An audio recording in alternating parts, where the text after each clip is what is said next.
Bismillahirrahmanirrahim. Assalamualaikum warahmatullahi wabarakatuh.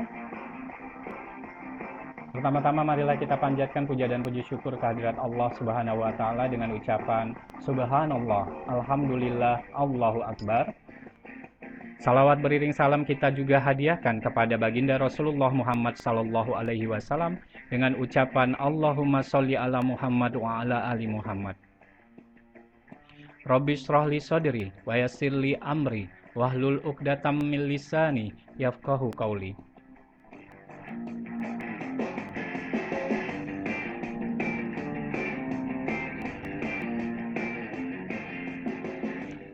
Selamat datang saya ucapkan kepada seluruh mahasiswa dan mahasiswi dalam pembelajaran akuntansi biaya 1 pertemuan kedua pada minggu ini.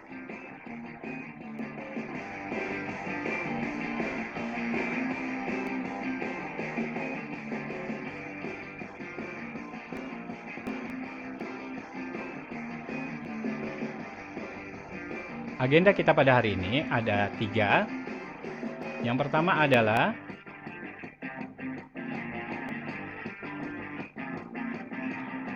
perbedaan antara akuntansi keuangan dan akuntansi manajemen. Yang kedua adalah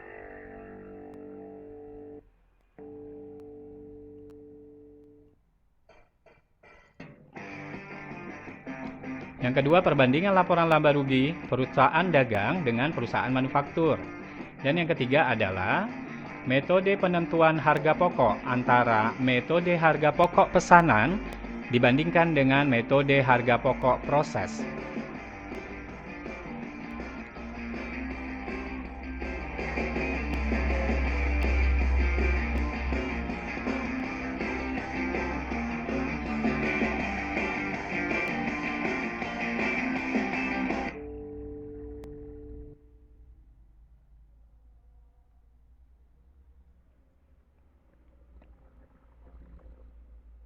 Baik, kita akan masuk kepada yang pertama. Perbedaan antara akuntansi keuangan dan akuntansi manajemen.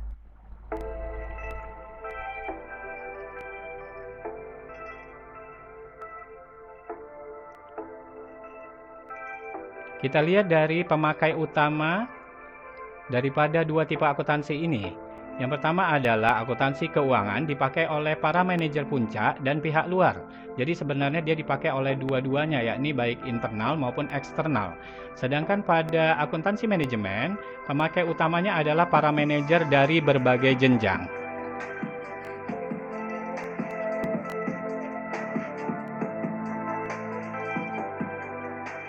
Kita contohkan. Seorang kreditur mungkin ingin memutuskan apakah ia akan memperluas kreditnya kepada perusahaan tertentu, lalu ingin menetapkan syarat-syarat pemberian kredit tertentu, serta merundingkan ada pasal-pasal yang khusus dalam perjanjian tersebut, seperti itu. Instansi pemerintah misalkan memerlukan informasi laba yang diperoleh oleh suatu perusahaan, seperti itu. Sedangkan akuntansi manajemen ditujukan untuk menyediakan informasi keuangan bagi keperluan manajemen. Di dalam hal ini adalah para manajer dari berbagai jenjang organisasi. Jadi akuntansi manajemen itu bisa menghasilkan laporan akuntansi manajemen untuk divisi A saja atau untuk departemen A saja, seperti itu. Jadi dia menganalisa seperti apa bagian-bagian daripada jenjang organisasi tersebut.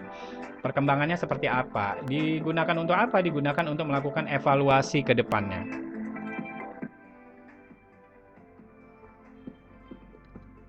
Lingkup informasinya. Lingkup informasi akuntansi keuangan adalah perusahaan secara keseluruhan. Jadi laporan keuangan yang dihasilkan pada akuntansi keuangan itu menggambarkan tentang seluruh aktivitas perusahaan. Jadi keseluruhan. Seperti itu ya. Jadi neraca menggambarkan harta kekayaan perusahaan secara keseluruhan, laba rugi menggambarkan bagaimana kondisi perusahaan, apakah mengalami laba atau mengalami rugi. Lalu laporan perubahan modal melihat perubahan-perubahan modal yang terjadi. Lalu catatan atas laporan keuangan misalkan melihat bahwa mungkin ada metode-metode yang berubah, seperti itu.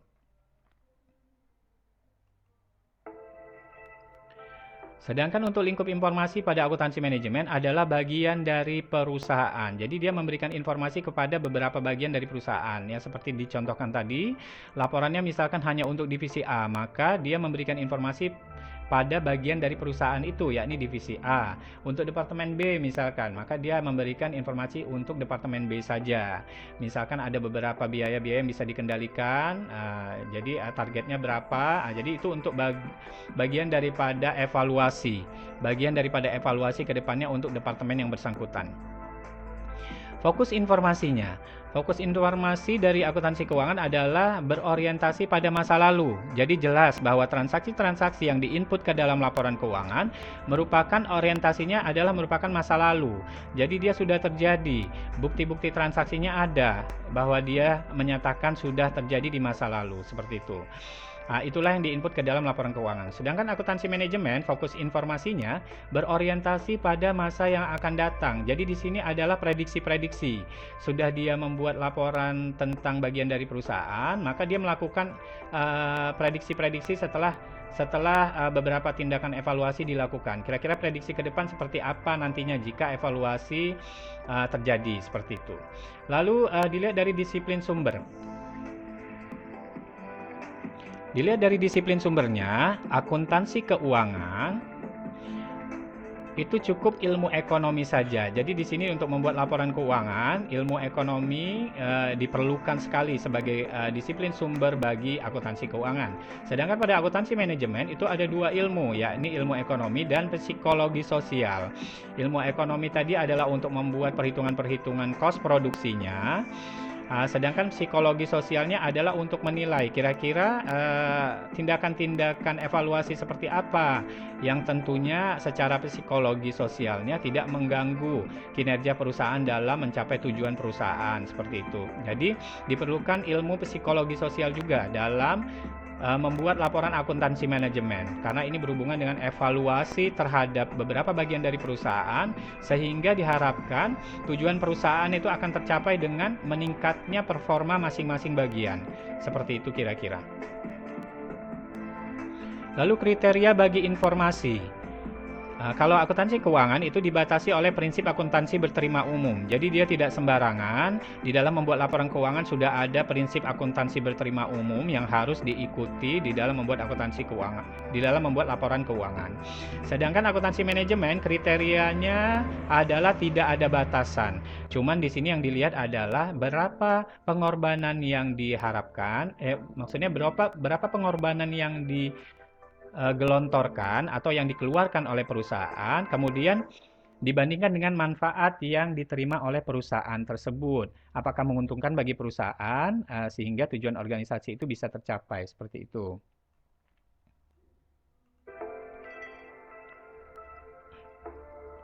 Isi laporan. Isi laporan akuntansi keuangan itu laporannya berupa ringkasan mengenai perusahaan sebagai keseluruhan. Jadi dia meringkas. Jadi dia isinya adalah ringkas ya. Sedangkan akuntansi manajemen isi laporannya bersifat rinci. Nah, itu berbeda sekali. Kalau akuntansi keuangan ringkas, sedangkan akuntansi manajemen rinci. Kenapa harus rinci? Karena dia harus menemukan kira-kira bagian mana yang salah dari divisi tersebut, bagian tersebut, departemen tersebut. Harus dia temukan, kemudian dia rinci kenapa itu terjadi. Kemudian dia berikan lagi prediksi masa depannya apabila dilakukan perbaikan ke depannya. Seperti itu. Jadi dia rinci sekali dalam membuat laporan pada akuntansi manajemen ini. Kemudian kita masuk kepada sifat informasinya. Sifat informasi pada akuntansi keuangan, ini ketepatan informasi merupakan hal yang penting. Jelas sekali ya, jadi dalam transaksi yang sudah terjadi di masa lalu dikumpulkan berupa bukti-bukti transaksi tersebut, itu juga harus tepat informasinya. Jadi isi daripada bukti-bukti transaksi itulah yang nantinya akan diinput ke dalam laporan keuangannya. Maka ketepatan informasi merupakan hal yang penting. Sedangkan pada akuntansi manajemen, sifat informasinya itu banyak unsur taksiran. Unsur taksiran dalam informasi adalah besar. Jadi dia banyak unsur taksiran. Jadi prediksi di masa depan seperti apa yang terjadi jika begini, Gitu, perbaikan apa yang harus dilakukan sehingga tujuan perusahaan itu akan tercapai. Jadi sifat informasinya itu uh, masih berupa taksiran-taksiran seperti itu ya.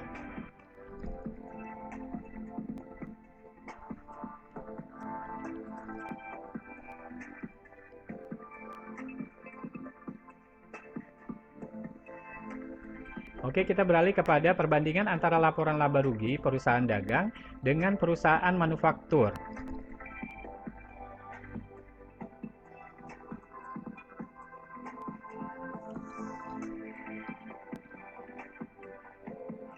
Kita lihat dari pengorbanan sumber ekonomi. Jadi di sini sebelum kita melihat dan membedah tentang laporan laba rugi dari dua perusahaan tersebut, kita harus lihat dulu bentuk pengorbanan sumber ekonomi yang dilakukan dua perusahaan.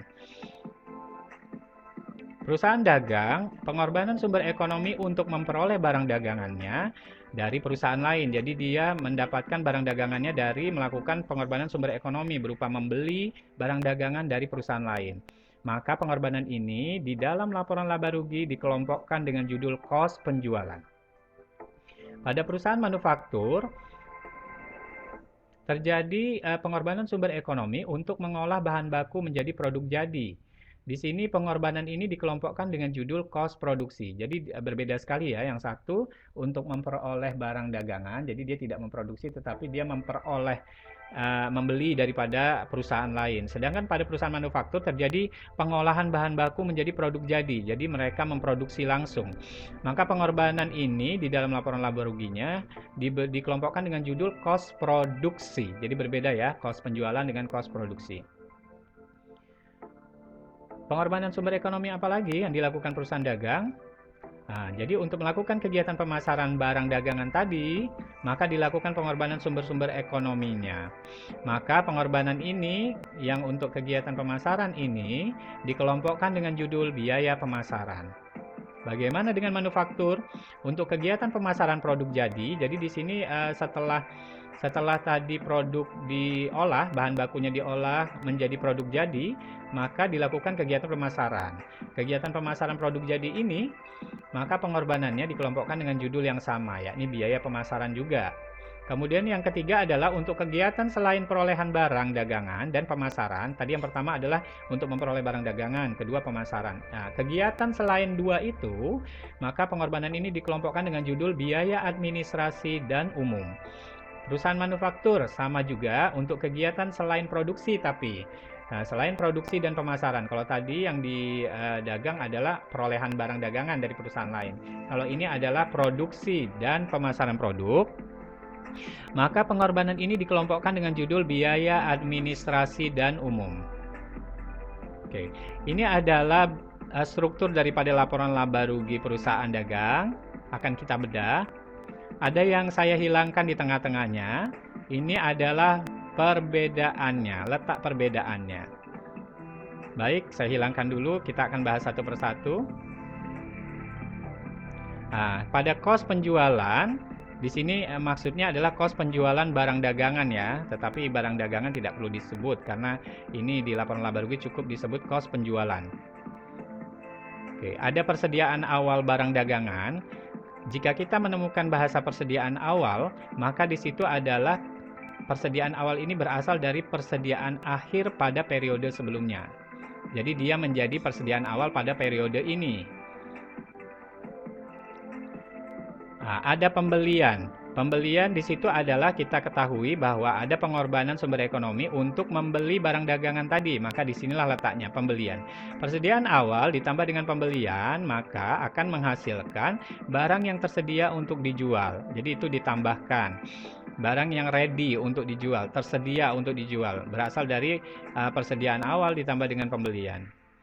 Kemudian ada persediaan akhir, rupanya di sini barang ada yang belum terjual, maka persediaan akhir pada periode ini adalah 20.000 misalkan. Maka barang yang tersedia untuk dijual dikurangi dengan persediaan akhir, maka didapatlah total kos penjualan. Jadi yang kita fokuskan di sini adalah pada kos penjualannya saja. Sementara total kos penjualannya yang 295.000 itu akan menjadi pengurang pendapatan penjualan. dia mengurangi pendapatan penjualan, maka didapatlah laba kotor. Sisanya biaya usaha, laba bersih usaha itu nanti di perusahaan manufaktur sama. Jadi tidak perlu saya jelaskan satu persatu. Disinilah perbedaannya hanya pada cost penjualan saja.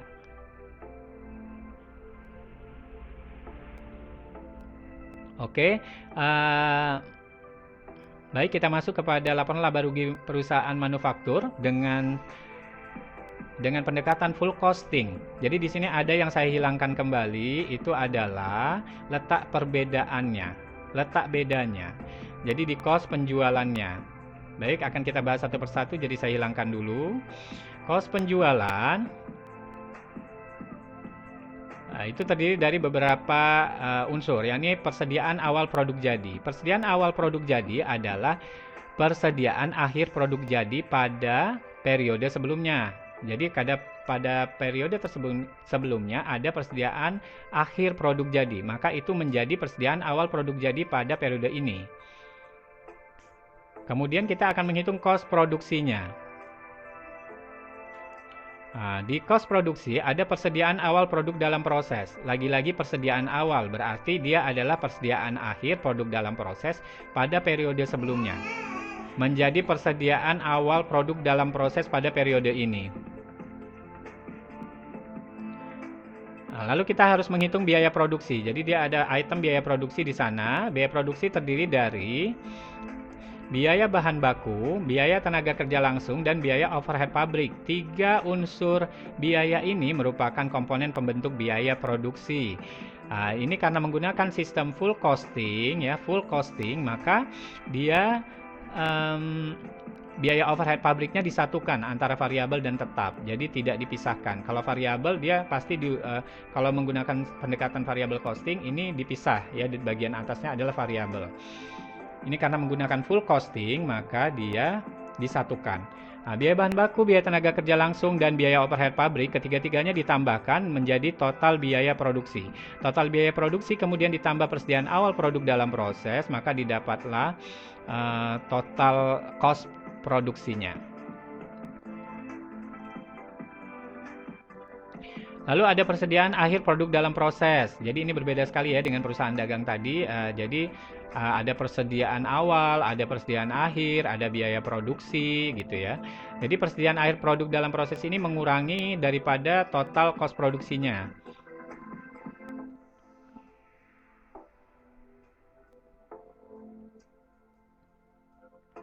Oke, maka didapatlah cost produksinya.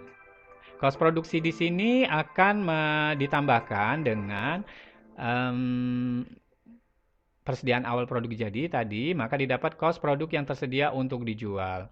Kemudian persediaan akhir produk jadi ada ternyata 20.000, persediaan akhirnya ada di 20.000. Maka di sini cost penjualannya sisanya adalah 185.000.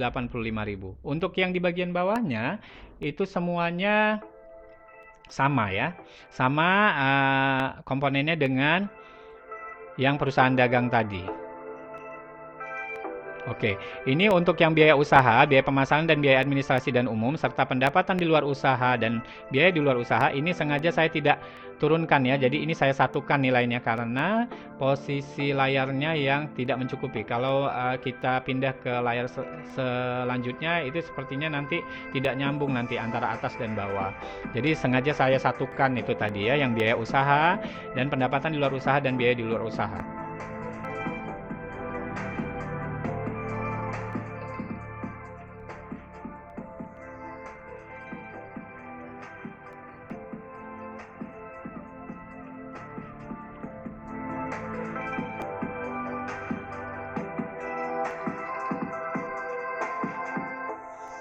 Ya, kita beralih kepada yang ketiga, yakni metode penentuan harga pokok pesanan dibandingkan dengan harga pokok proses.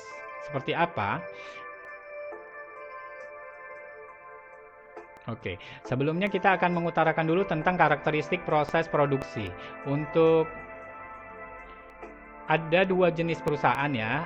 Jadi kita melihat dari sisi produksinya. Jadi di sini ada perusahaan yang produksinya terus-menerus atau continue, dan ada perusahaan yang produksinya terputus-putus atau tergantung pesanan. Bagaimana karakteristik daripada produknya? Kalau yang terus-menerus, produk diproduksi dalam jumlah yang banyak. Sedangkan yang terus-menerus, produk sangat umum. Sedangkan untuk yang tergantung pesanan, jumlah produksi tergantung kepada pesanan. Jadi bisa banyak, bisa sedikit. Itu tergantung dari jumlah pesanan yang masuk. Yang kedua adalah produk berkarakteristik khusus. Jadi semua produknya, karakteristiknya adalah khusus. Bagaimana contoh produknya? Kalau untuk yang terus-menerus atau kontinu, contoh produknya seperti kebutuhan sehari-hari, seperti pasta gigi, sabun cuci, sabun mandi, mie instan, tepung, gula, garam, sikat gigi. Semua itu adalah contoh produk yang diproduksi secara terus-menerus.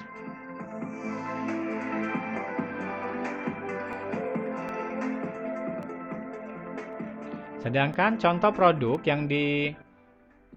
yang diproduksi secara terputus-putus adalah kursi berukiran khusus misalnya. Contohnya misalkan ada pelanggan atau customer datang ke sebuah galeri kayu jati gitu ya, galeri perabot jati seperti itu. Jadi begitu dia melihat kursi, dia ingin membeli kursi, sedangkan kursi yang tersedia di galeri ternyata ukirannya tidak sesuai dengan keinginan dia. Maka dia membuat pesanan dengan kursi berukiran khusus tadi. Kemudian pesanannya diberikan kepada galeri. Itulah ada salah satu bentuknya, yakni kursi berukiran khusus. Kemudian ada pakaian dengan model khusus. Contohnya ada orang yang ingin membuat pakaian dengan model khusus. Misalkan dia meniru model-model di internet seperti itu. Maka dia membawa bahan ke penjahit, kemudian memesan dengan model khusus. Seperti itulah. Jadi ada juga perusahaan, kalau dilihat dari yang jumlahnya besar adalah misalkan perusahaan itu ingin membuat seragam bagi karyawan-karyawannya. Seragam itu tidak ingin modelnya sama dengan seragam perusahaan lain. Maka dia membuat model-model khusus pada pakaian karyawannya. Kemudian dia pesan. Seperti itulah. Jadi pakaian dengan model khusus. Jadi volumenya bisa banyak, bisa sedikit tergantung daripada pesanannya.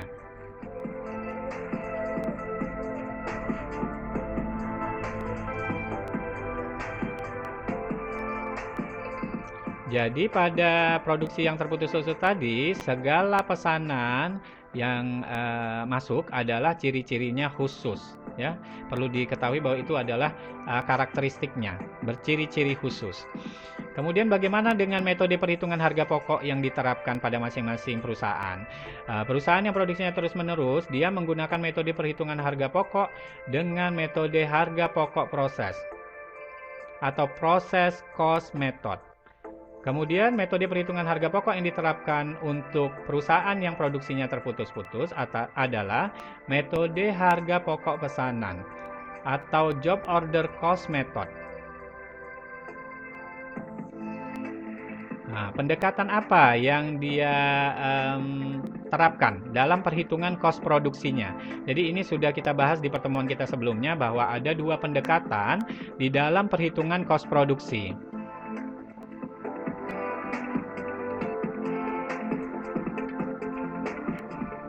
Pendekatan itu adalah pendekatan full costing dan pendekatan variable costing. Seperti kita ketahui bahwa full costing berarti dia menghitung seluruh biaya produksi. Jadi mau yang bersifat tetap maupun variabel itu dimasukkan menjadi satu. Jadi diperhitungkan di dalam menghitung cost produksi. Perlu kita ketahui di sana yang pertemuan sebelumnya ada yang namanya cost produksi, ada yang cost produk. Jadi di sini yang ditekankan ini adalah cost produksi. Jadi pendekatannya dipakai pada saat menghitung cost produksinya. Itu menggunakan pendekatan full costing tadi ya. Yang kedua adalah menggunakan variable costing. Variable costing berarti dia hanya memperhitungkan biaya-biaya yang berperilaku variabel saja. Di dalam proses produksi ya, ke dalam cost produksinya. Jadi ditambahkan di situ adalah yang variable costing saja. Itu juga kita sudah bahas pada pertemuan sebelumnya ya. Seperti itu. Jadi dalam perusahaan yang produksinya terus-menerus, itu pendekatan yang dipakai dua-duanya dipakai. Bisa pakai full costing, bisa pakai variable costing. Jadi tergantung ya, tergantung dari perusahaannya mau pakai yang mana. Kemudian untuk perusahaan yang produksinya terputus-putus atau tergantung pesanan, pendekatan yang dipakai itu juga dua-duanya bisa diterapkan, baik itu full costing maupun variable costing.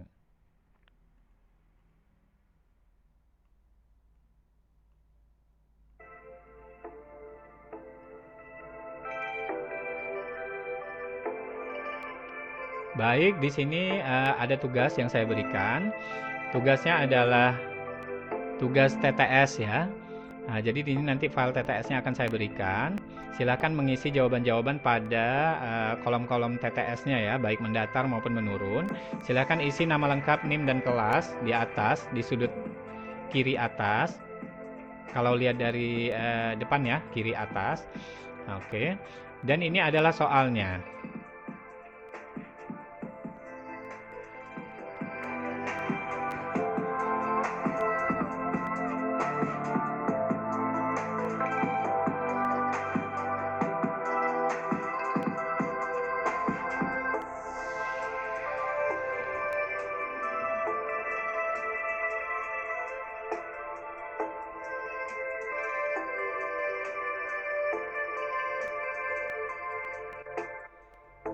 Baik. Baik, terima kasih atas kesempatan yang diberikan. Demikianlah pembelajaran kita pada hari ini.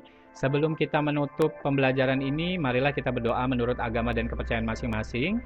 Bagi yang beragama selain Islam, saya persilakan untuk berdoa menurut agama dan kepercayaan masing-masing. Bagi yang beragama Islam, doa akan saya pandu. Bismillahirrahmanirrahim.